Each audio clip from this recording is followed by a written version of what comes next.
Commission tonight, they wouldn't be able to do their job without the people behind the scenes, and that's their aides. So any of the aides here tonight, raise your hands, campaign managers, etc. We thank you all. Chief of Staff. Yes, thank you. And then we also have Valerie Neveretti tonight, who's volunteered to actually put this on Facebook for us, so thank you. All right, so last but certainly not least, I want to thank the folks from the Waverly. I'm just in time. Eric, Gino, these are the gentlemen on the board. And if it wasn't for them, we wouldn't have this wonderful space. All right. All right, so as you know, it's a tough business out there when you're doing a restaurant.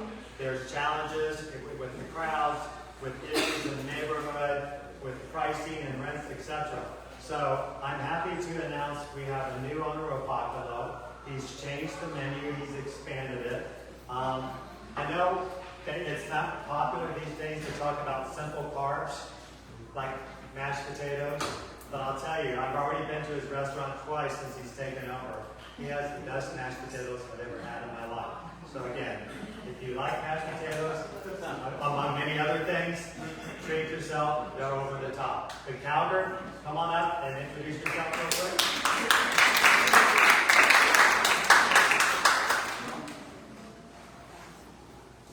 And he has his menu in the back for you as well. So thank you. Hi everyone, thank you. I'm welcome to be here. I'm happy to meet all of you. And we just started the place. It's already existing. We keep the same name, but we want the management. So for us, it's first time to be here and to show you. It's very proud of me because this is first meeting and event. And your feedback is very important to grow for us, very important. And I wish all of you to come over and taste the food and give the feedback. Thank you, and I'm happy to have Rolly Labor over here. So hopefully it's gonna be good. And thank you so much again. Hope you like to enjoy the food.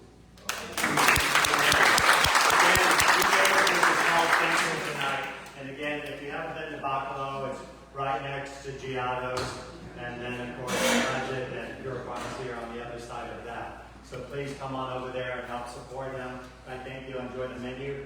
He is the chef, but he also has an assistant chef called his mother. So it's really all right, so the rules for the road tonight. We're going to really keep this focused. A lot of the questions, as I mentioned, are focused on our community. But again, at the end, we're going to open it up to all of you as well. But as we go through the questions, we're going to rotate them back and forth.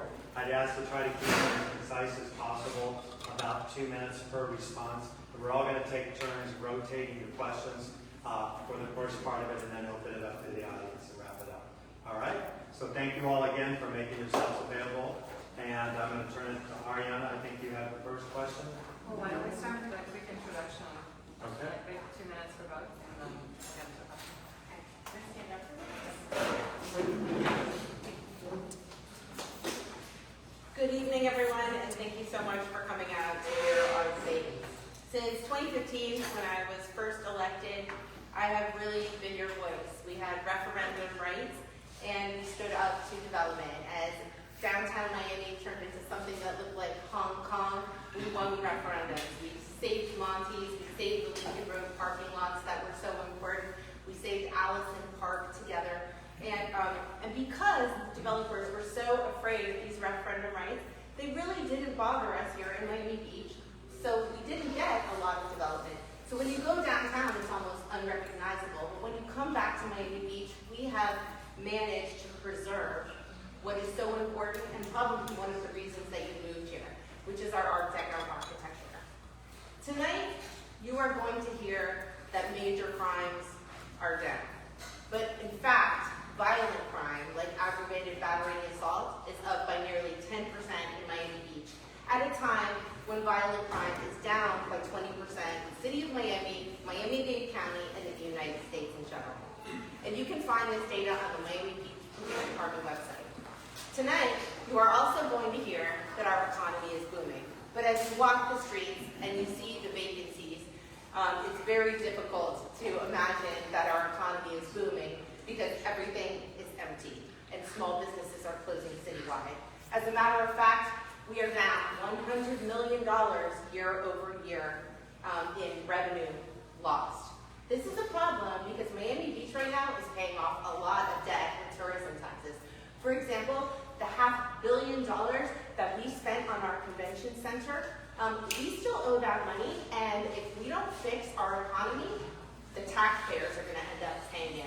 I have a plan to market us into prosperity. I think that creativity, cutting bureaucracy and red tape so that small businesses can open, and effectively marketing our convention center can bring us out of the current depression that we are seeing us in. And at the same time, the violent crimes, most of whom are committed by the homeless, and thank goodness both of us sponsored that camping ordinance for the homeless. We have seen a decrease in our homeless count, but many of these crimes are committed by the homeless, and what we're doing right now is criminalizing homeless, and that is not right.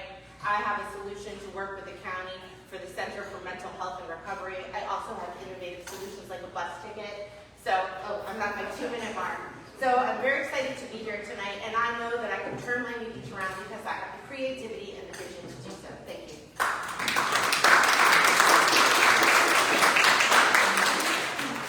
Hi, I'm Mayor Steve Miner. My wife and 2 kids live here. I've shown up for 6 years, first 4 as commissioner, now almost 2 as mayor, to literally every neighborhood association meeting. I think I missed one when my daughter was graduating from 5th grade.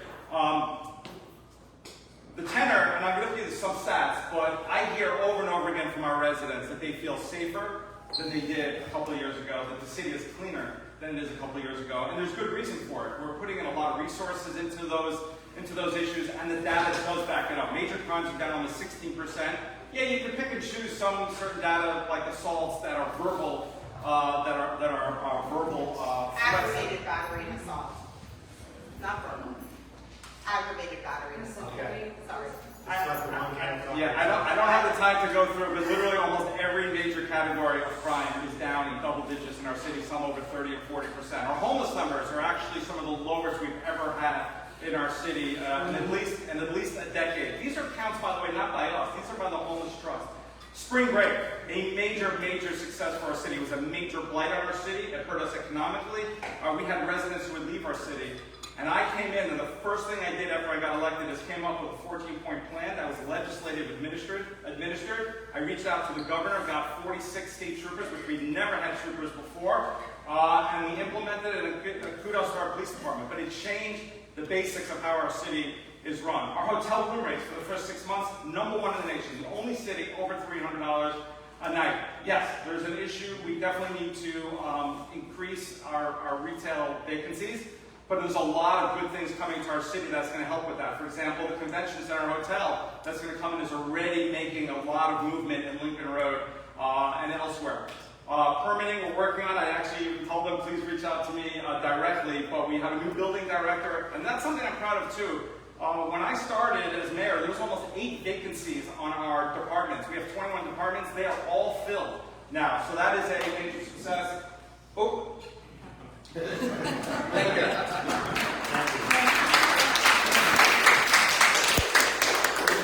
So just as a reminder tonight, so we're going to take the high road here.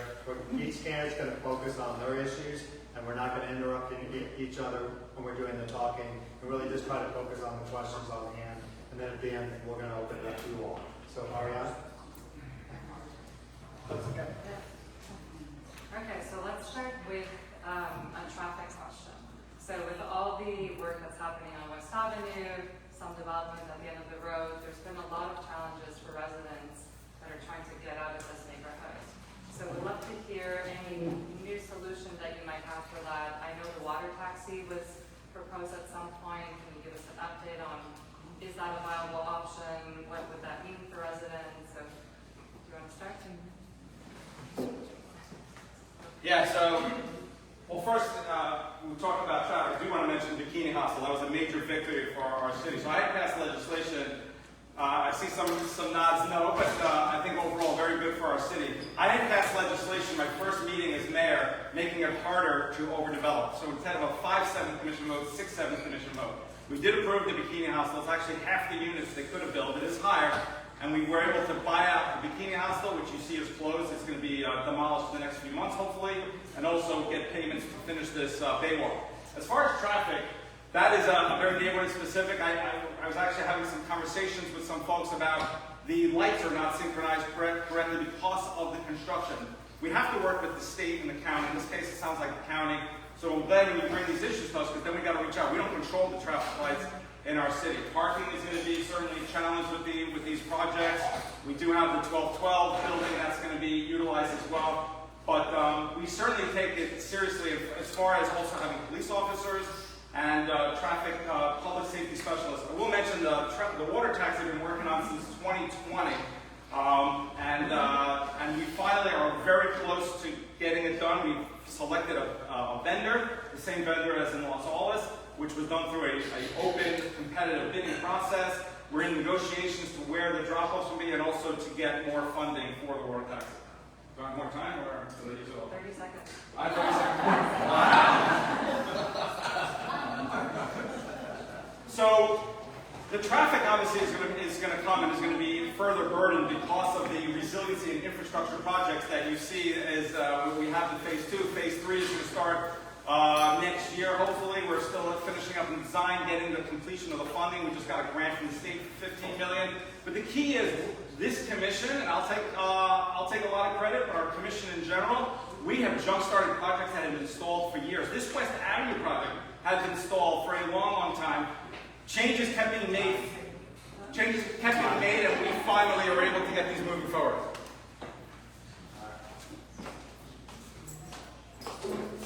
First and foremost, we need to fix the labyrinth of signage because I got stuck in your neighborhood the other night and I couldn't get out. So I think we need to figure out a way for an ingress and egress that really makes sense. And one of the things that I plan to do over the next month is walk the neighborhood so that we can figure out a path, and we'll do that with CIP because I know that you are going to be under construction for a long time. I don't know if it's 5 years, like it said in the questions, and that would be a very long time, but we're going to work with you to find a solution that makes sense. In terms of the water taxi, the mayor and I are both co-sponsors of this water taxi. We saw during our Basel, when we finally got a great water taxi operator, that nearly 20,000 people took the water taxi. So we reached out to this operator, and we dedicated $600,000 to the water taxi. We then got the state of Florida to match those grants with an additional $600,000. And I recently went to downtown Miami to work with the Downtown Development Authority to find places in downtown where we could dock so that you can go directly from Miami Beach downtown, which I think is the end goal. And not only did we get $600,000 pledged from downtown Miami, but we were able to understand why they couldn't get a water taxi operated, which is something called the Manatee Plan, which is kind of outdated. So at this past meeting, we passed a resolution to go to the environmental department, fix the Manatee Plan, and I have a vision that eventually you will be able to take a water taxi from here to downtown and possibly up and down, north and south in Miami Beach, and actually maximize our waterways, kind of like the water taxis that you see in New York City or Seattle or many other places in the world where they have a functioning water taxi system. And I'm going to dedicate myself to that because I met with the director of the Department of Transportation at the county last week, and she told me synchronization is great. And by the way, I have a plan to try to take control of our lights and synchronize them, but she said when all of your main arteries are at failure, it doesn't work.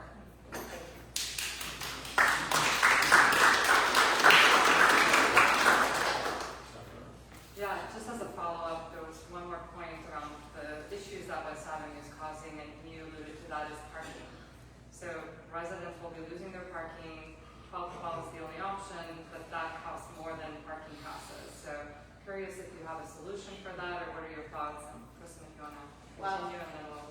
One of the first things that one of the things that I tried to do, and we could not get the administration to cooperate with us, was to take that lot across the street that has those pie-shaped parking spots that are very large and just restripe it, which would gain an additional, possibly even 20 spaces if we restripe it. As mayor, that is one of the first things that I will dedicate myself to.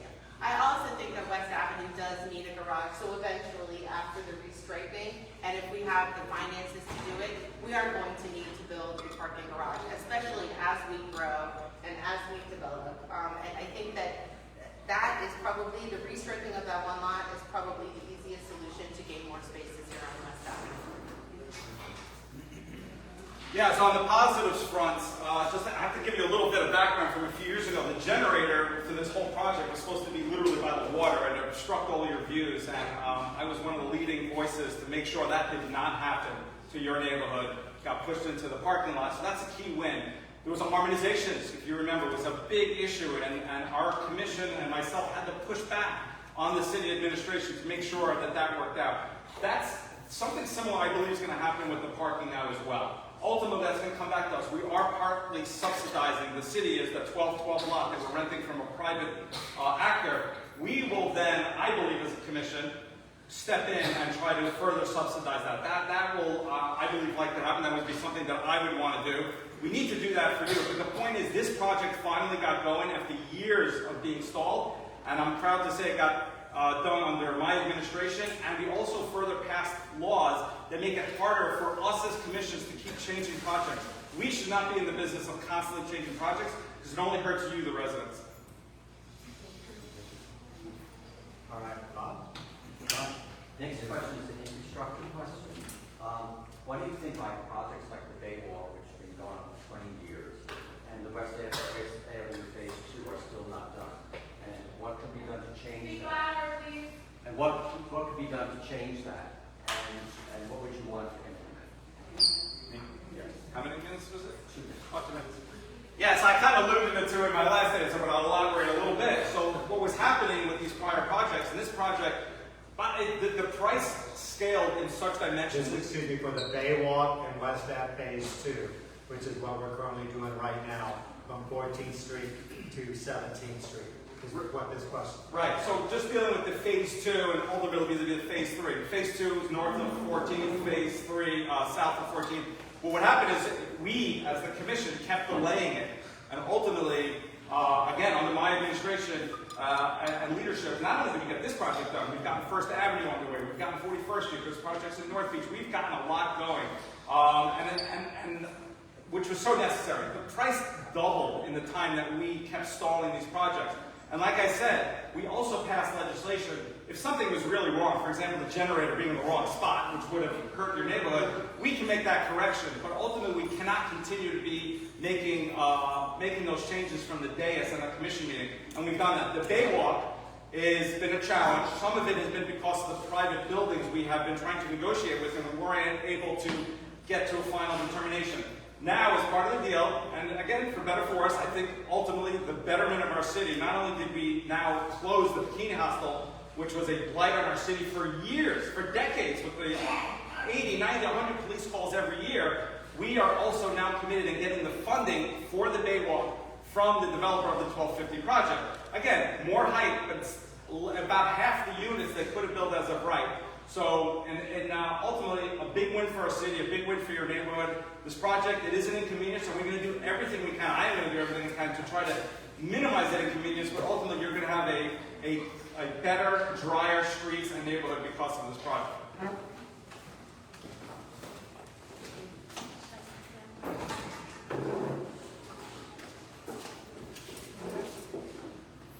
I have a very different version of why these projects were not moving forward.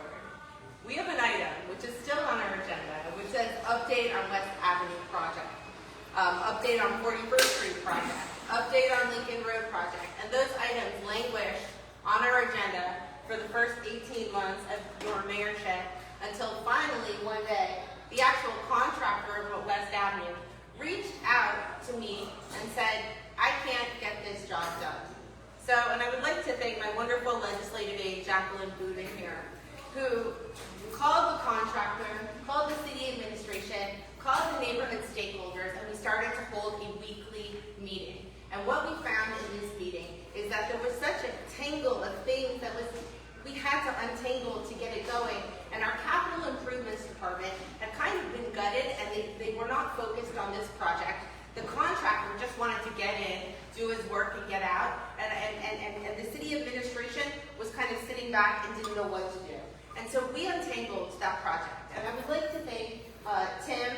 Stefan Hines from this neighborhood who really sat down and helped us untangle it. And with this weekly meeting, that is why you are finally seeing West Avenue move forward.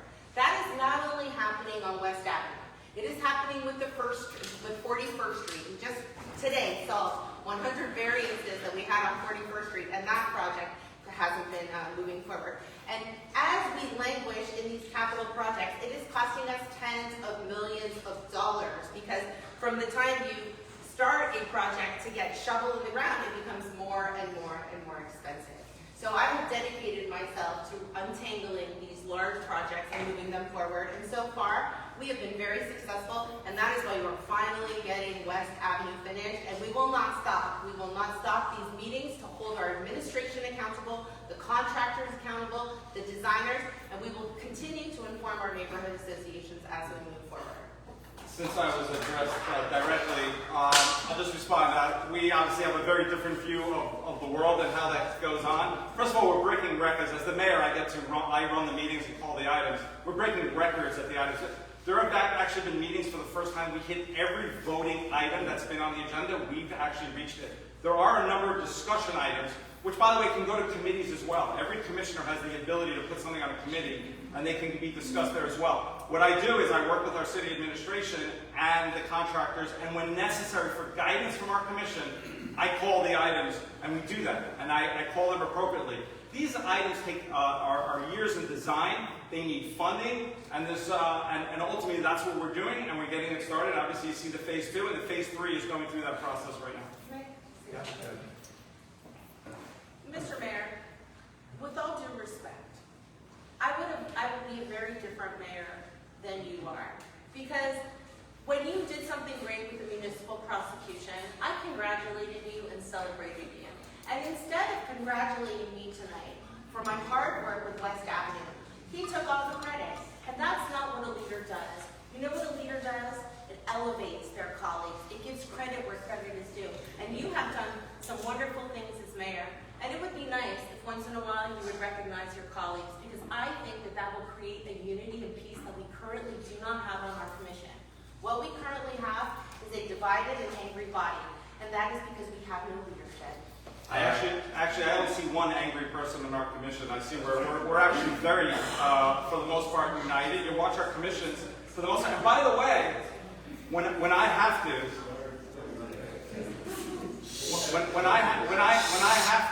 I actually, sometimes it's not visible, I shut things down. There was something that happened at the last meeting, and I told the commissioner, you're not going to get away with that at our commission meeting. So I keep the body, and I keep the meetings very civil, and I'm very proud of my leadership. I actually do give a lot of credit. If you see my emails, I put in my emails, I give credit when credit's due. But I'm also, if I'm going to be challenged and I'm going to hear things, first of all, if I'm going to be challenged on something, I'm going to tell you the true story of what goes on, and that's what I'm doing tonight, and that's what I always do. All right, thank you both very much. So again, let's try to focus just on your specific response as best as possible, please. David, I'm going to turn it over to you to water quality in the bay. The next question is around water quality in the bay, and there's been several testing that have been done in the bay with the water of the Surfrider Foundation, where the levels of bacteria are very dangerous, and many people, including a lot of residents here at the Waverly, are scared to get in the water with a cutter and might get some infection. So with that in mind, what do you have planned, or what do you propose to address the high levels of bacteria, especially at these pump stations? We first started to notice that the pumps were, I don't know if you remember this in 2017, when you saw the plumes of pollution going into the Cape Bay and everybody was ignoring it. And at the time, an FIU water scientist came forward and said to me, his name was Dr. Henry, came before the commission, and the commission said, we don't trust this scientist. And this poor guy was a doctor in water quality at FIU. So I first began to champion that now. And we partnered with the Surfrider Foundation, which tests our water quality. And what we found is that the pump stations at 27th and 28th Street are still at very high levels of water pollution. When we found the same high levels of water pollution because of this testing up in Parkview Island in North Beach, I commissioned a study with the University of Miami, supported by my colleagues, of course, but it was my idea to partner with them. And we got a list of recommendations, like dredging and lining the pipes, and we are addressing that. We are now moving forward, and at our last meeting, I requested a similar study for West Avenue and other problematic areas. Water quality is becoming a massive problem because our tourism is based on water quality, and all of us live here because we want to be able to swim in our water. So when we see data, like the data yesterday where South Point Park, again, which is one of the areas that never gets polluted, was once again polluted, I'm committed to studying, finding the cause of the pollution and fixing it. And at the last meeting, I was also very proud to sponsor an item so that all of you will now get text alerts when the water quality in your area is polluted. And I'm very proud of that. And the administration does not want to do this because they do not want to share the dirty results, but I think that you have a right to know, and the more that you understand and put pressure on the administration, the more harder we're going to work to clean up your water. So I'm committed to that. Thank you. Yeah, so just to make sure there's no confusion, sometimes I get people, the water quality that we're talking about has nothing to do with the drinking water. That is completely separate, is safe, run through the county, so your drinking water is safe, so please don't think, I've had people ask me that. As far as the testing, we do take it seriously in our commission. My colleague have been and myself have made sure that we are doing the proper testing. But there's a couple of things to keep in mind. One, we the city, along with the Florida Department of Health, do the testing, and we do it regularly. There are pollutants in every test that you're going to do, every single one. The advisories come out, and oftentimes they're corrected shortly after. The advisories are actually down if you look over time, but that doesn't make it good. I mean, that is not to say, oh, we're better than we were. We must address it and take it seriously, and we are. We are commissioning some of the finest experts, but again, it's the city and the Florida Department of Health that are consistently doing the data. What we're seeing also is some private organization, nonprofits are getting involved doing their own testing, which is great. I mean, we want people to be involved. And so we're trying to respond to those nonprofits as well, as long as working with the municipal entities. I mean, for example, in Palm View, it's North Beach, where we have spent several $1 million, and we have more in the budget to try to correct the issues. So when we see something and we see there's an issue, we are taking it as seriously and we're going to address it. Thank you. All right. Next question. Let's focus a little bit about bureaucracy. I think some of the greatest challenges that we have for residents trying to do projects, whether you're a board member and trying to do permitting process for major construction projects with 30-year recertification, or if you're trying to do a renovation in your own unit, it's a cumbersome process. So my question to you is, with this kind of bureaucracy, what are your recommendations to try to make it less cumbersome and more efficient for the residents? Mayor? Sure. Yeah, it's an issue I take very seriously, and I'll tell you things we've done, and I'm looking at, since you're dealing with issues now, that we have a ways to go, but we've made incredible improvements, and I know that because I've had residents recently tell me, hey, or businesses tell me, this actually went pretty smoothly. But that's not to distract that we're having issues. But what we've done in the last 2 years, we hired a new building director, Vince Sejas, who came from Mayoral, who has a reputation of fixing their permitting. So that was a key parameter in hiring him. We hired a consulting firm, this is all in the last couple of years, Moran Consulting, experts in this type, to try to come up with best practices. I passed legislation, I brought legislation called from the get-go, that requires our city to get one crack at it. You can't keep coming back with new inspectors and coming up with new things. And if they do that, that's actually a violation on the city. We also formed a committee of experts in permitting, people, contractors and consultants who have had issues with the city, and got them in a room and worked with our consultant, Moran Consulting, to try to come up with best practices, how we can improve our system. So this is all happening in the last year or so. It's gotten a lot better. We're making the improvements, we certainly have a ways to go, but this is the momentum we're building, and it takes time. Unfortunately, nothing, especially how broken our permitting system was, and I'll be the first one to admit that it was broken. We've made light years of improvements, and we're going to continue to make more improvements. And I will say, just to add, it's not, it should never get to this, but right now, if somebody has an issue, I always promote, hey, reach out to me. Also, I'll add one more thing, we're adding walk-ins. We used to be able to walk in and get your permit, whether it be business or residence. We did away with that during COVID. We are now back doing that, which is a big help for our residents and businesses.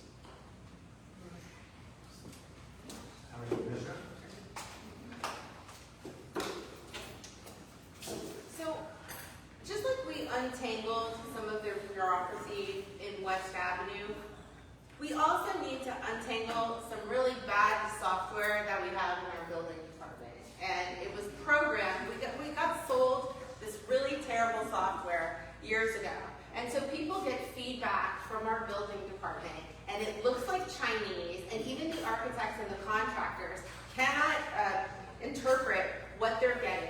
And so we need to go through and completely revamp this system. And I think we're going to start by looking at building department systems that are efficient. I know when we began to untangle opening a business, a problem, this is Elena, your friend who came to me, who opened a Majorca store on Lincoln Road and one in Aventura Mall. In Aventura, it took 10 days, and on Lincoln Road, it took 3 months to open a business. Why? Because our software processes are very complicated. And when I showed the administration Aventura's website, a simple 5-step plan to getting your permit, it was so much easier than Miami Beach's. So as elected officials, we are hired to set policies, but your administration are the people that are supposed to enact these policies. And sometimes the administration doesn't want to admit that something doesn't work because then someone's responsible.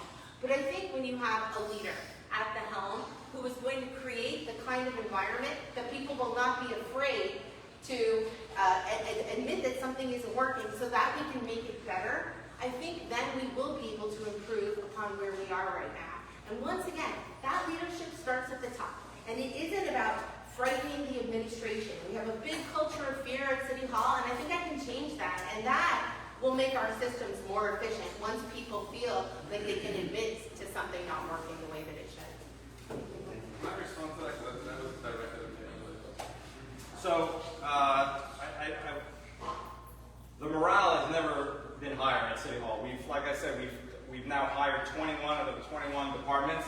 Our police department, for example, is now fully staffed, 437 sworn officers. First time, our police chief has been with our department for 30 years. He says the first time in 30 years he recalls us being fully staffed. That's because people enjoy working in Miami Beach. We're demanding. We are a very demanding city, but we're also, we treat our professionals with dignity and respect, and they're responding to that.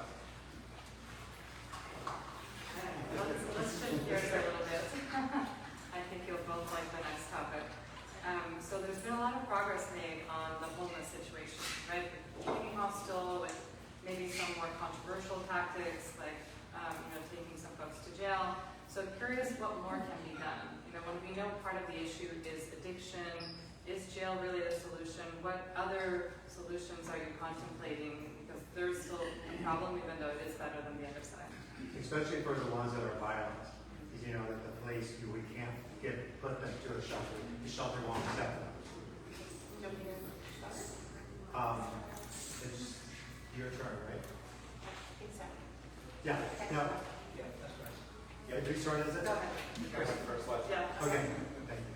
So one judge, Stephen Lightman, has dedicated himself to this homeless problem. And he has created a center in the city of Miami called the Miami Center for Mental Health, for mental health and recovery.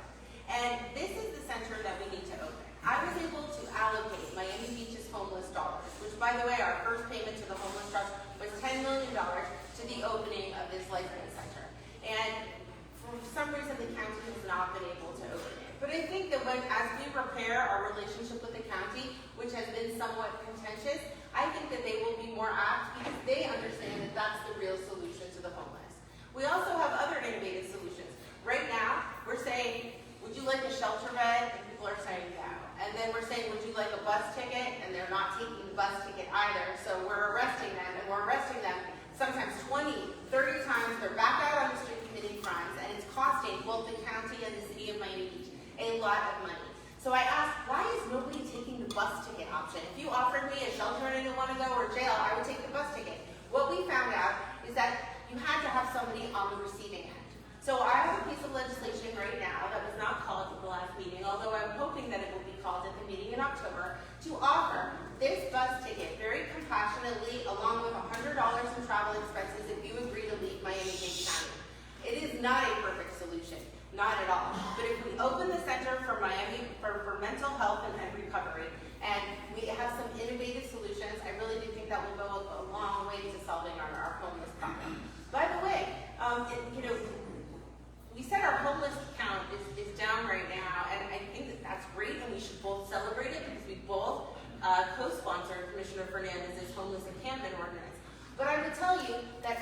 campaign in the city, I see more homeless on Lincoln Road and in South Beach than I've ever seen before. So I think we do, it's one of our biggest problems.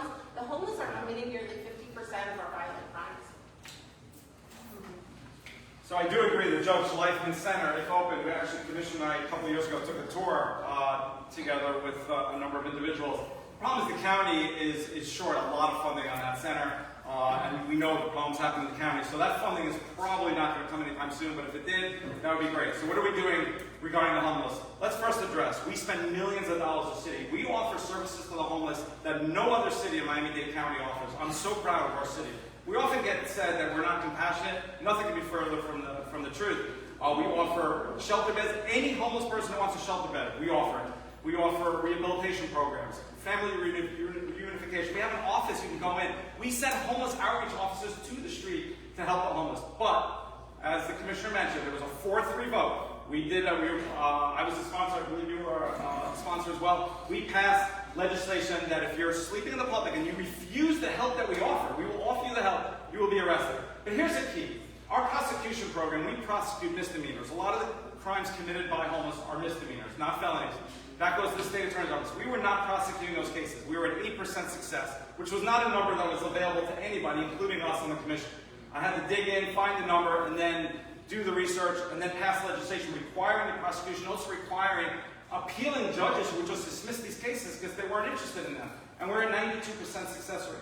What that means is individuals are not committing crimes generally in this city 10, 15 times anymore. That was happening. What they're doing is they're committing it elsewhere in the county, and then they come here and commit crimes. And that's an item I actually brought to commission last month, that we need to start publicizing these cases so people can see for themselves how these judges are handling the cases. You may like a judge who does that. That'll be your decision. We'll just give you the information and the facts. But the bottom line is, yes, do we have an issue we have to correct? But I hear from our residents, I personally see it, the homeless numbers are way down. They are some of the lowest we've ever had. These are numbers taken by the counties. They're independent from Miami Beach. They were way down when they did the census in January. They're way down in August. I mean, obviously, you could all tell me afterwards, when you walk the streets, there's definitely a pronounced less homeless population. But we are addressing it. We are tasking our police force to have a task force and go out and address the homeless literally every day. Thank you. All right, one more question. So, yeah, sorry with the mayor, but we know there's a 90-day pilot going on for noise citation. Noise has been a problem, I think, all over West Avenue, especially with 395. So curious how that's going and what other measures are you planning to help us reduce noise in the neighborhood? Yeah, so I think you're talking about the cars and the modified mufflers. This has been a huge problem in our city, and one that is we need to address more. So a couple of years ago, I brought a program, these noise cameras. We were only one of the few cities in America to have it. It's very high technology. It takes a video and a picture of the car committing the violation. The problem is the state of Florida, unlike some other states, will not allow us to issue tickets or warnings using that. So it's nice to collect data, but you don't need data. You know they're coming down MacArthur, they're coming down 5th Street, but we did collect some good data. It was helpful. And part of the data was, I was meeting in Tallahassee, I was meeting with OPEGO, which is the policy arm of Tallahassee, trying to change the law. And unfortunately, I was not successful. I wasn't the only one trying. It's a battle that I'm still fighting. We do have a pilot program, one of the sponsors with Commissioner Dominguez, and it passed our commission to have further enforcement from our police. It's not as easy as it sounds, by the way, because you need specialized training and to know what is a modified muffler and what is manufactured by the car manufacturer. If a car manufacturer, Lamborghini, I'll say, has a loud revving engine, that is legal, and we cannot issue tickets for it. So the officers are trained. It's called the NEAT team, Noise Enforcement Abatement Team, that I helped create with our prior police chief. But we do need more enforcement. I reached out to the Florida Department of Law Enforcement. That's the state troopers that you see. And I've actually asked them to assist us as well. And I'm hoping that they're going to dedicate some resources to it because they have jurisdiction over the MacArthur as well. And they can also further enhance. It is absolutely a quality of life issue. I told our chief that I want to go into detail with them in the middle of the night because what's happening is during the day I don't think people are as disturbed by by the noise. It's that nighttime, and they're very easy to pick out. During the day, it may be harder to pick out the car. At 2 in the morning, when they're waking all of us up, we know which car it is, and we have to step up the enforcement.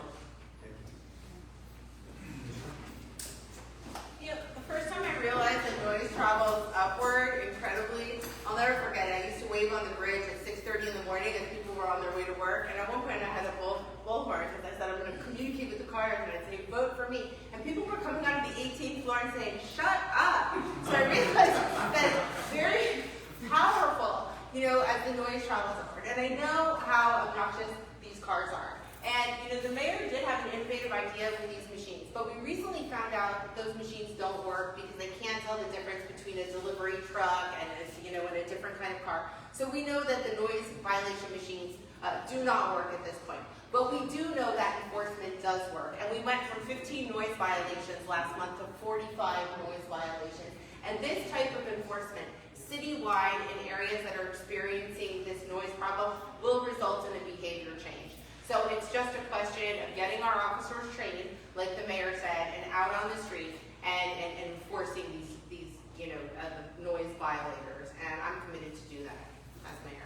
Yeah, and actually, if I can just add, they do work. Yes, they will pick up noises like fire trucks and whatever, but the data will show you that. And you can see the pictures, you can see the video, you'll see it's a delivery truck or a fire truck. Generally, it's fire trucks that we're registering, but ultimately, there's good data in there because the cars that are violating are in the system. At least some things humans can still do better than machines. Thank you. All right, Bob? So the next question is about development projects. How do you feel development projects should be handled, and what changes would you recommend? Well, for many years we had the referendum option, and when we were able to go to referendum, we always won. The residents always won. And we won so much that Tallahassee took the right away from us. And the developers have literally gone to Tallahassee and restricted our development rates so much, and all of our rights, that right now, there's a Senate Bill 180 was passed, and we cannot make any land use regulations that are more restrictive than we currently have, which has completely stripped us of all power. Number one, Tallahassee realized that they overstepped, and we're making this a legislative priority, and we're going to move forward. At the same time, we had developers come to us, and we really had to, for the first time, sit down and compromise. But what I think came out of it were good projects for Miami Beach. The litmus test is Miami Beach going to be better because of the project? And the project on West Avenue, which I know had a lot of people that did not like that project, we were getting the Baywalk, like you mentioned earlier, completed. We now have the land from the Bikini Hostel. And if you guys so choose, we can turn that land into a park. We also got relocation money for all of the people in 1250 West Avenue. So in these conversations with these developers, especially as buildings face recertifications and structural problems that they need to fix and do not have the financing to fix, we will try as best we can to protect the character of Miami Beach. Nobody wants Miami Beach to be overdeveloped because we see the traffic issues that we have here. At the same time, there are some realistic situations, like the one at 1250 West Avenue, where those owners could no longer afford to fix their building. So as these situations arise, we take resident input. We do the best that we can, and hopefully we will regain our development rights in Tallahassee at a future date. And we will they stripped us of the referendum right. But we will have community involvement and try to maintain the character of Miami Beach to the best of our abilities. But that's Citizens United and big dollars involved in politics. Yeah, we're in agreement on this, and the state did strip us of the right on private properties. Public land is still subject to a voter referendum. So as I mentioned before, but I'll reiterate because I think it was very important. Before I became mayor, I looked and had our city attorney help me research. We had approved 12 FAR increases over a fairly short period of time. FAR being the height or density, generally height of buildings. That was a lot, and we were getting inundated. A lot of our meetings were spent discussing development projects. even I was constant, I'm sure my colleague, the commissioner as well, we got meetings, some of them you'd never see, but they meet with us, hey, would you want to do this? It was just overwhelming. So I put on this legislation to make it a 5-7 vote to a 6-7 vote, really making it harder for development, and it's worked. We've only approved basically 2 projects. One of them is the 1250 that we're discussing, the other one being the Noble, in 2 years, and our meetings do not devolve into these development issues, and which is a big success because we can focus on the issues that are important: safety, dealing with police visibility, homelessness, dealing with cleanliness. And those are the issues that we are addressing at our city commission meetings. So I think it's had a big help. On the Live Local, which the state did preempt us on, the first 2 regulations, we have not approved any Live Local projects. This is the 3rd year in a row they're trying it. Still so far none. There are some applications in. We'll see what impact it has. But we were united, and we did a press conference on Ocean Drive to try to preserve our Art Deco history, and we will continue to do that. And certainly under my leadership, that is extremely important that we continue to do that and preserve the character of our city for traffic and infrastructure reasons. Thank you. All right, let's talk a little bit about police engagement. Again, we have a challenge oftentimes with police engagement, presence in our neighborhood, and enforcement. We spend a lot of resources behind it, but I think oftentimes the feedback from the residents, we don't see them on foot, and we feel that, if they did have a stronger presence, just seeing them at the same time, that would keep cars from racing, keep cars from making noise, help prevent thefts, just bike thefts, car thefts, you name it. Just the presence itself. When there is a major event, you see 8 to 10 cars all show up, but then they all disappear. So, as mayor, what are your recommendations on how we can improve upon that? Yeah, there's definitely improvements we can make. I will say the presence has gotten better. I've seen it, and when I go around the city, the police visibility has improved. Again, you can give me your feedback after this meeting, but it's definitely improved. But not enough. So I brought legislation that police officers, when they are parked, need to be out of their cars basically 3 out of the 8 hours. So sometimes cars broke around, but if they're parked, basically 40% or so of the time, they need to be out of their cars. That is not happening. Some do, some don't. That's something that we need to continue driving in. But for the first time, we did put it in their contract. When we negotiated the new union contract, that part of their compensation for the bonus will be determinative based on their being outside the car, which is measurable. So that is a big win for us that we can now utilize that and try to keep pushing our police force to do that. It's a constant challenge. The benefit also, though, having a good morale and leadership, we are now fully staffed. We were generally 30 officers short. We're now fully staffed. So that is extra officers that are going to be on our streets. I also have an item to try to find positions where you can use civilians instead of sworn officers, because there's a lot of back office desk duties that these officers do that if we can have civilians, they're less paid, they're not sworn, they don't carry weapons, and they can fill those positions. That's something that we're investigating as well. I know there are other cities that have utilized this and freed up significant amount of resources. So these are all in the works, and ultimately will make us a better department and more highly visible. Just one last thing I can say. I was in Beverly Hills and saw this Axon Fusa system that I brought to commission. I believe a colleague may have co-sponsored with me as well. But Axon Fusa basically integrates a number of software programs, and you can see the police cars in real time. Right now, we can't do that. I can't see it, and it's difficult for anyone, even our police department, to see in one spot where everybody is. This is being brought to our city, and it's going to be integrated, and we'll be able to see it and make sure those officers are out there where they're supposed to be.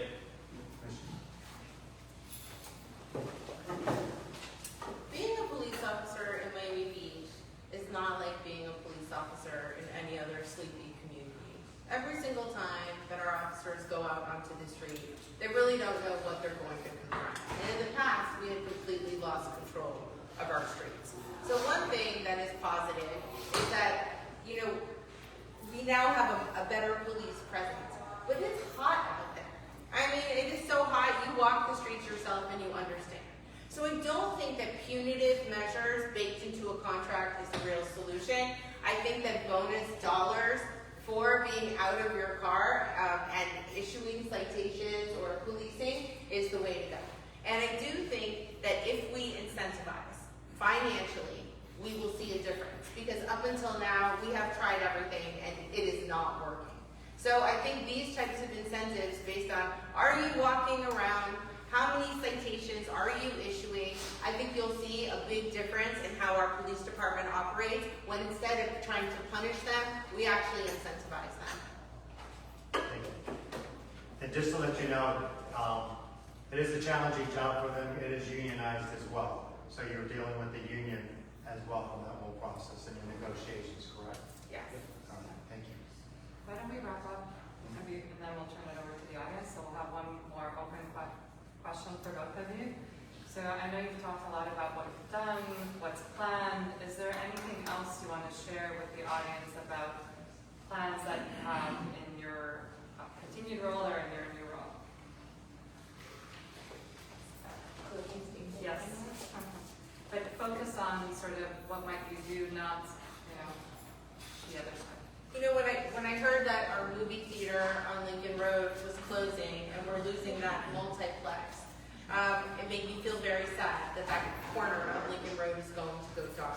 But in anticipation of that, I did equip both the Colony Theater and the O's Cinema with the latest movie equipment so that in Miami Beach you will still be able to go and see new releases. I anticipate problems with and have creative, innovative solutions. And that is what we need right now to jumpstart our economy. We need a PR campaign. We marketed telling people not to come here. Now we need to market the same way to bring back tourism. And on the same, and using creativity and the arts, believe it or not, because when Lincoln Road had its renaissance, it was because of artists. Cutting red tape, innovations on Lincoln Road, finishing that capital project, that is what I would like to dedicate myself to as your mayor. I want a city center that every single one of you want to go to every day because we know that community is the most important thing. Harvard did a study on longevity, and this study was the longest longitudinal study that they've ever done. And you know what they found? It wasn't socioeconomic status or education, it was community. And I am committed to not just fixing Lincoln Road and making it a place you want to return to, but dedicating the same type of love and investment to our historic districts so that residents want to go back to Ocean Drive, Collins Avenue, Washington Avenue. And that starts with prioritizing that. And that will be my focus as your mayor. Thank you. Yeah, so we've made great strides in the last couple of years, and the momentum is in our favor. For example, spring break was a big blight on our city. There's no question about it for our residents, and we're seeing the benefits right now. We have, instead of the chaos that we used to have in our streets in Ocean Drive, we're having Waterpalooza, one of the most premier fitness events. It came last year, but it didn't come in March. This year they're coming in March. Future Proof, a major investment conference, coming in March. We're seeing public companies moving here. We see family offices moving here. Our convention center is opening, which is already having a ripple effect.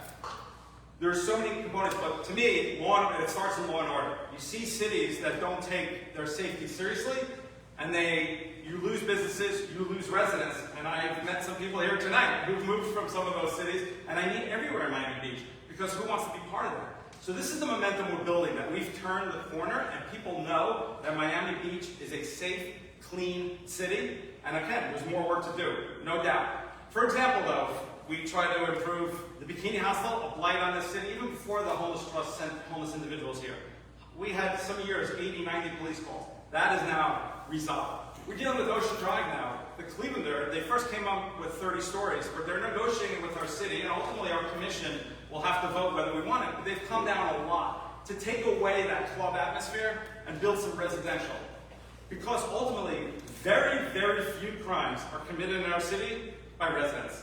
Very few crimes. The predominant amount of the crime is committed by people coming in outside, and including, unfortunately, the homeless population, which is really there's a segment of the homeless population that is really a criminal component. But ultimately, we are making those strides. and we are heading in the right direction. Our city is improving. A lot of interest, again, from businesses, residents for being here, and we need to just continue that momentum. Every issue that you heard tonight is a step in the right direction, and we're going to just continue that momentum. And we are, I think you know it, and I say, just ask yourself, do you feel better about Miami Beach than you did a couple of years ago? Almost every resident tells me they do. And is that my time? Thank you. All right, thank you very much. Now what I'd like to do is, again, just out of respect, you guys are a very good audience today. Give you 5 stars, very patient. I'd like to open it up. So if you have any questions, if you have it just for one candidate or both candidates, I'll let you know. I'll allow you to do that. I'm just going to start right here to the left. Mayor, last year I was watching the city commission meeting, and I believe it was Commissioner Fernandez discovered that Miami-Dade jail was releasing criminals, homeless people with a one-way bus pass to Miami Beach. Is that still going on? Unfortunately, yes. What that item is there's a sign as you come out of TGK, which is where the people who are arrested are taken, and the sign does say Miami Beach, so you sort of implant in their head. And I give Commissioner Fernandez a lot of credit that he's trying to change that, but unfortunately, to this date, that has not been correct. Can Commissioner Eileen Higgins or the Miami-Dade mayor, have they offered to help or stop this nonsense, or are they allowing it to continue, or have they voiced anything against it? You know who's going to change it? It's because I have reached out. I think it's hearing from residents. That's really the key. By the way, that happens a lot with us. I've had issues sometimes with, and they've been much better lately, but with FDOT, and I put the FDOT district manager's email on Facebook, and people wrote, and that changed everything. So that's really it's going to be a ground roots campaign to say this is not acceptable. Miami Beach should not be listed on there, and to try to remove that. Well, you get a bum rap from people saying homeless problems, criminal stuff, when you have one-way bus tickets and you're sending them over to Miami Beach. I don't think that's very fair. Correct. Absolutely. Yeah, go ahead. The Miami-Dade County Commission told us to our faces that they don't like us. So they love that sign outside of the jail that sends people that are just getting out of jail directly back to Miami Beach. And I think that when we repair our relationship with Miami-Dade County and the mayor, they are going to begin to work with us again. We have not been able to repair that relationship in the past year. I have not seen any initiatives or any goodwill from our leadership to repair that relationship. But when we sit down with that county commission and we begin to repair the relationship because they think that we are, frankly, some of our, they disagree with a lot of our law and order policies that we knew we had to implement and they did not like. And so we need to show them and talk to them and fix that relationship. Frankly, they told us straight to our faces, your policies are racist. And so they're angry at us. And we need to show them that it wasn't about color, that it was about criminal activity. And I think once we repair that relationship, they'll move to sign. It's not that big of a deal. But right now, there's something punitive happening. And they have to understand too, now that they have a budget shortfall, that 12% of their entire budget comes from Miami Beach. And if our tourism dollars, decline, they are also going to see a loss in revenue. And we share an Arden redevelopment district together. That generates $71 million a year. So it's in their best interest to get along with us. And I would be committed to repairing our relationship. Yeah, I agree. If I could just add, the bailing, the Miami Beach Commission took the position consistent with the neighborhood associations, SOFNA, your neighborhood association, in not promoting that and not wanting that. I took the lead on that as well. They are not happy about that. It's not a relationship that people hate us, but they had projects that they viewed as legacy projects that we fought and were so far successful in defeating, and it creates And people. that's Commissioner Higgins. So she overlaps with Miami-Dade and the beach. And since we pushed back, she's basically turned her back on us. You know, they helped create some of that resentment, unfortunately. Yeah, and we haven't had a great relationship, but I think moving forward, she's now left the county commission. We'll get a representative that we get along better with, and also begin to create goodwill with this commission and explain to them why we do these policies to protect our local economy, which, by the way, is an internationally renowned tourist destination. Nobody has the infrastructure that we do, and nobody generates dollars for the state of Florida or the county like we do. And I think it's just a question of sitting down with them one by one, and that's really what the mayor needs to do. Be the diplomat, be Thank the you. example. Yes, sir.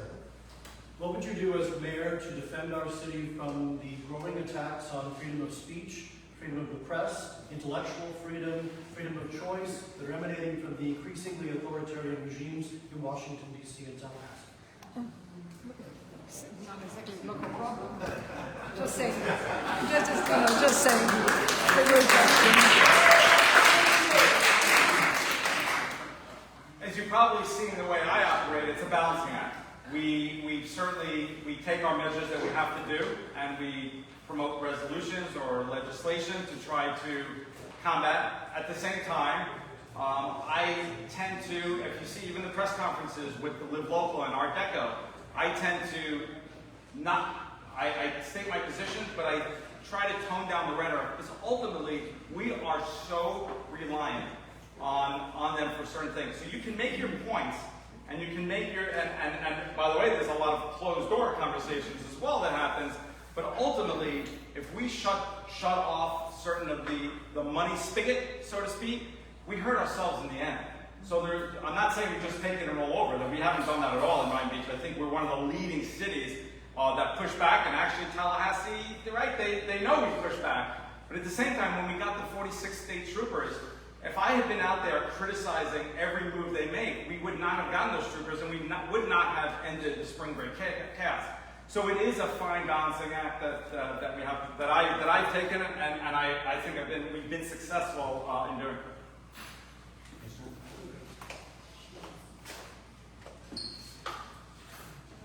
I mean, I love PBS and NPR.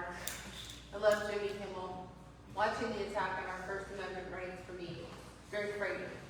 And I think many Americans would agree with me. See, pardon? Can you hear? Come out here.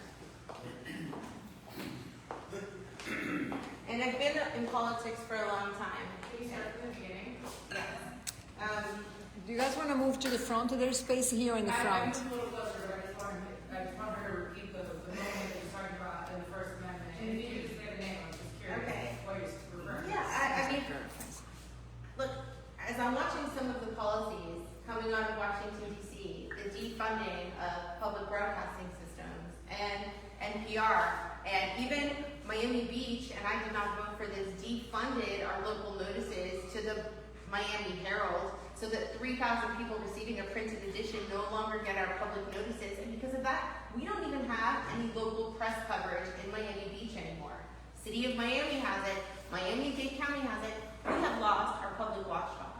But even more concerning to me, and I have been in politics since 2015, is that in our city commission, people come forward, and many times they say things that we do not agree with, things that we might find despicable, but they are opinions.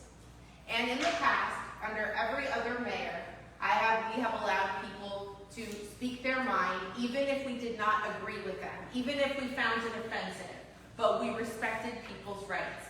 And that is no longer happening in our commission. And you can say, and wave a wand and point fingers, and but shutting people down, even when you don't like it, is not the American way. And I think that as your mayor, I will represent every community equally, our Jewish community. And I consider myself a Jewish woman. I will listen to any criticisms that come before us, because people have the right to be heard. I will represent our LGBTQ community, our Hispanic community, and we have not seen that over the past 2 years. And it is deeply troubling for the residents of Miami Beach, especially the O Cinema, when the entire community came out. The majority of them Jewish, and said, Mayor, you were wrong, and you had to rescind that. So I think that I represent something very different, something very unifying, something very compassionate, and I will not allow this kind of division and hatred to trickle down into our local politics like it has. And you will see a big change in the entire way our commission interacts with each other and the way that we treat the community. I was directed to me. So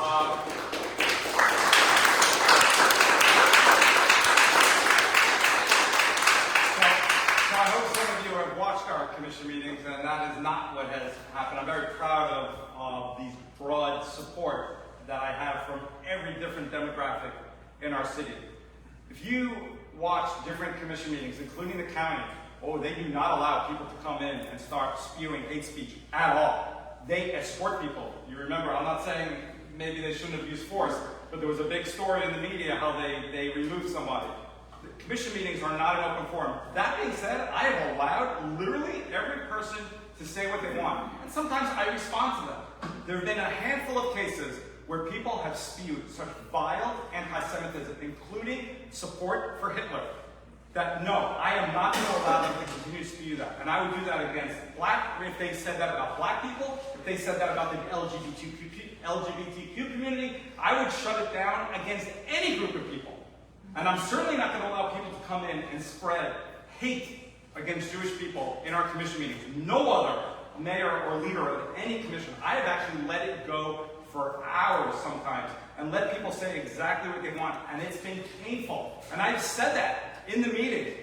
I say, I am letting you speak, but I just want you to know how painful it is for me as a Jewish person to hear these comments.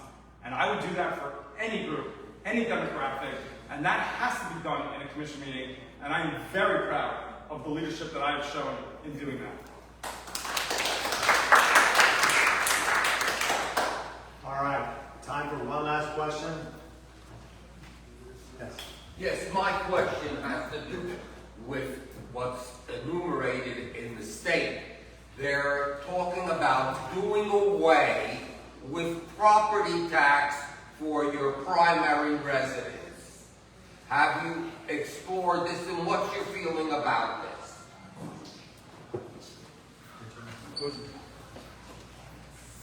Well, I think it's going to be very popular with people paying high property taxes. But at the same time, you have to understand that the local revenue that this produces is what allows us to keep you clean and safe and have water testing and not be controlled by Tallahassee. Local government is incredibly important, and funding local government is key because every local government is so unique. So if Tallahassee tweaks this, where people will pay for it in other ways, I think it will have to be some sort of consumer tax. And when you consider the tariff tax and now another tax to replace the property taxes, I think we're going to tax the middle class out of existence. And what makes the United States great is the fact that we have a middle class. And I see the middle class hanging on right now. So we will have to run an education campaign against Tallahassee. And possibly there could be some reform in property taxes. And we don't know what that looks like yet. But I will tell you that the system that we have in place, because we do not have income taxes, is a pretty decent system if you're homesteaded. I know that some people are paying more than others. But really this is coming from the 1%, from the billionaires who bought $40 million mansions, and now they're saying, what? I have to pay 2% of that assessed rate? Get rid of it, just like they got rid of our development rights. And these types of preemptions do not work, because local government should stay local, and everybody really knows that. Yeah, we get preempted on a lot of things, which is unfortunate. Even Airbnbs, some of them we're able to stop in some areas we can't because we're preempted. So there's numerous examples. And something like this, so as mayor, I have a lot of administrative functions, but ultimately I'm also a legislator, as all the commissioners are. We all have the ability to bring legislation. but I'm also very methodical when I do it, and I do a lot of research, and I read, and this is the type of issue where they're still analyzing it. I mean, there's so many questions. For example, where's the money going to come from? Where's the shortfall? Are they going to increase taxes on tourists and resort taxes and what have you? Could that have a ripple effect on our tourism industry, which we're so reliant on? Right now, we're #1 in the nation in our hotel room rate and RevPAR, multiple hotel metrics. But would we be hurt if you start raising the metrics? Would people say, you know what, I'm going to bypass that trip to Florida, I'm going to go to New York or California instead? So these are all analysis that are being done right now. How would you make up that shortfall? And until somebody proves to me that it would not hurt our economy, I have to see the proof. Thank you. Let's go ahead and stay up. We have one last question from Donna, and this is pertaining to West Avenue. We knew this was coming. No. So, bringing it back to West Avenue, which is where we all live and what we care about. It seems to me in this town that a lot of the beautification projects are focused on things that tourists like, you know, Lincoln Road and Ocean Drive, and I would encourage you both during the daytime to come and walk West Avenue and see how ugly it is. The roads haven't been paved in forever. The sidewalks are mismatched, and you know, we're spending the money. It's our property taxes that are going into Go Bond for Lincoln Road and for the lovely redo of Maurice Gibb Park and all these things that are great for tourists. But we live here. We pay for it.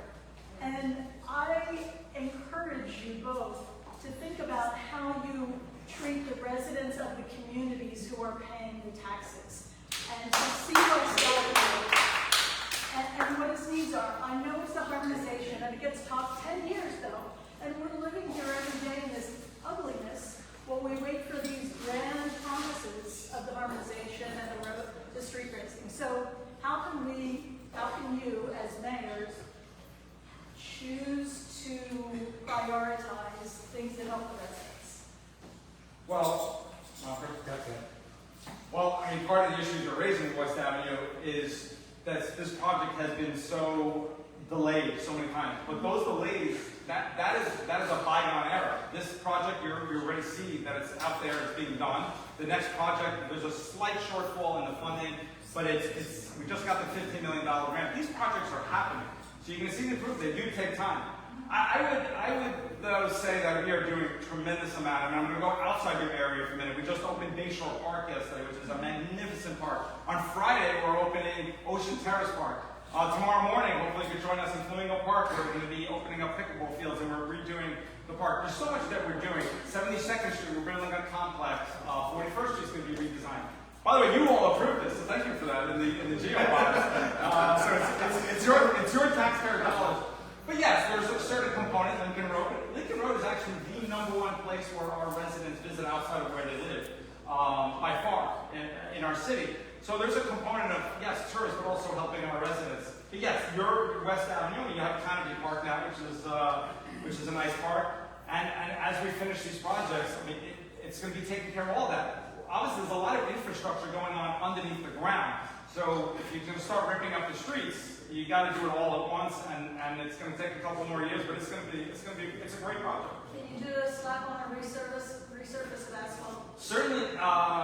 Well, the road itself is not something that we do, but the sidewalks, yes. And we're doing an assessment of our sidewalks. So I'm glad you're mentioning it. The sidewalks. We got to be able to do a slap on from 8th Street down to 6th Street when they dug up the road there. But we desperately need from 8th Street up to 14th Street because the roads are 100-year past, I mean, the mark for...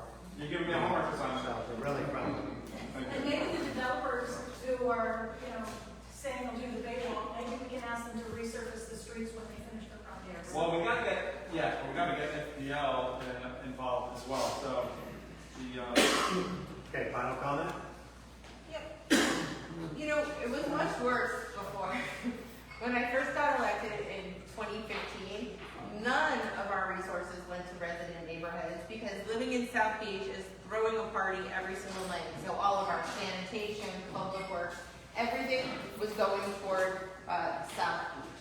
But, I started a newsletter in 2017, think it was 2017, because I said residents need to be informed. And I sent out a link before every meeting and after every meeting, and I told people what was happening at City Hall. And you know what? People started to read, people started to get involved, and in the last election cycle, we finally, in all my years in politics, elected a body that is more focused on residents than special interests. And you're going to begin to see the effects of this, because we bought cleaning equipment. We passed ordinances that you have to come in and clean, the sidewalk. We got allocated money to extra crews. We are working on beautifications and finishing these projects. So for the first time, because you were an informed electorate and you elected people who really did put residents first, you're going to see a difference. And many times we are reacting. But I would say that at the end of this beautification project on West Avenue, especially when they finish the above ground, you're going to see a transformed West Avenue if we ever get there. But I think we will. And I just found out today that there's still $7 million that are not funded from that project. And those are the $7 million to beautify the finishing, product. So I will ensure that we fund that and that beautification is done. And with resident associations like Tim, they don't get away with anything. So I'm sure we're going to have a wonderful, beautiful West Avenue. And that $7 million is for West Ave Phase 3, right? That final portion. Yes. Get that jump started. Because we're in Phase 2 right now, and then, they're doing the design plans to build out and bidding for Phase 3 now. So we need to stay on top of it and keep the sense of urgency. Yeah, and not allow the administration to try to value engineer the finishing project, because sometimes when they're short of money, they will value engineer something. But you have a great neighborhood association, and that's really what makes the difference, because you have people advocating on your behalf. They are speaking with the people that are completing the project and the administration, and I think you're going to see something transform. But I apologize that up until now, it's horrific. And I've seen that FP and FPL came in. Joe Magazine, who lives here, he was explaining this the other day, that they're left like huge potholes, and it's really awful to drive up and down West Avenue. So the repaving is something we could probably do fairly quickly. I wish our head of public works was here. I lived on this street for 28 years, Yeah, I know, it's finally happening. It took a long time. All right, thank you both very much. Thank you all. And look for our newsletter. We'll let you know the next meeting. We always welcome feedback on topics and stuff that you'd like to discuss. Get back to our meeting. Good night. Beautiful view.